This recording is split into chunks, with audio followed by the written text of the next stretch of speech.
ഈ ന്യൂസ് ബിറ്റിനേക്കാളും എന്നെ ഫ്രസ്ട്രേറ്റഡ് ആക്കിയത് ഇതിൽ വന്ന കമന്റ്സ് ആണ്. അബോർഷൻ ചെയ്യാൻ പോകുന്ന സ്ത്രീകളെല്ലാം മോശക്കാരാക്കി, ഇതെല്ലാം പ്രീ മാരിറ്റൽ ഇമ്മോറൽ സെക്സിന്റെ ഭാഗമാക്കിയിട്ട് കമന്റിൽ സദാചാരം വിളമ്പുന്ന കുറെ ആളുകൾ. ഈ കണക്കെല്ലാം അതാണെന്ന് അങ്ങ് സ്ഥാപിച്ചു.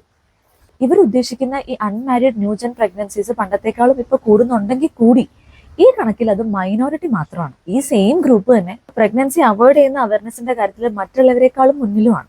ഇനി ആ അവയർനെസ് ഇല്ലാത്തവരാണെങ്കിൽ അബോർഷൻ സീക്കാനുള്ള അവയർനെസ്സും അവർക്ക് കുറവാണ്. മിക്കവാറും ഇത്തരം പ്രഗ്നൻസീസ് ഡിറ്റക്ട് ചെയ്യാൻ വൈകുകയാണ് ചെയ്യാറ്. ഗർഭിണി ആയതുപോലും അറിയാതെ ബാത്റൂമിലൊക്കെ പ്രസവിക്കുന്ന കഥ കേട്ടിട്ടില്ലേ?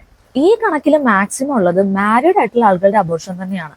അതും 3 കുഞ്ഞുങ്ങൾ വരെ ഉണ്ടായിട്ടും കോൺട്രാസെപ്ഷനോ സ്റ്റെറിലൈസേഷനോ ഒന്നും യൂസ് ചെയ്യാതെ അൺവാണ്ടഡ് പ്രഗ്നൻസീസ് കളയാൻ വരുന്ന ആളുകളുടെ. മാത്രമല്ല ഈ കണക്കിൽ താനേ അബോർഷൻ ആവുന്ന പ്രഗ്നൻസീസ്, റേപ്പ് കാരണം, കുഞ്ഞിന് വൈകല്യങ്ങൾ കാരണം മറ്റൊക്കെ ആയിട്ട് കളയുന്ന പ്രഗ്നൻസീസ്, അങ്ങനെ പലതും ഇൻക്ലൂഡഡും ആണ്. ഇതൊക്കെ ആരാലോചിച്ചു അല്ലേ? ഈ കമന്റിലിരുന്ന് സദാചാരം വിളമ്പുന്ന എത്ര ആളുകൾ വീട്ടിലൊരു കോണ്ടെങ്കിലും യൂസ് ചെയ്യുന്നുണ്ടെന്ന് ഒന്ന് ചിന്തിച്ചോളൂ. എന്നാലും പണ്ടത്തെ വെച്ച് നോക്കുമ്പോൾ ഈ 9 വർഷമായിട്ട് അബോർഷൻ റേറ്റ് ഇത്രയും കൂടാൻ കാരണം എന്തായിരിക്കും? അതിന് വേറെ പല റീസൺസും ഉണ്ട്. നിങ്ങളും ഒന്ന് ചിന്തിച്ചു പറഞ്ഞേ. And stay tuned.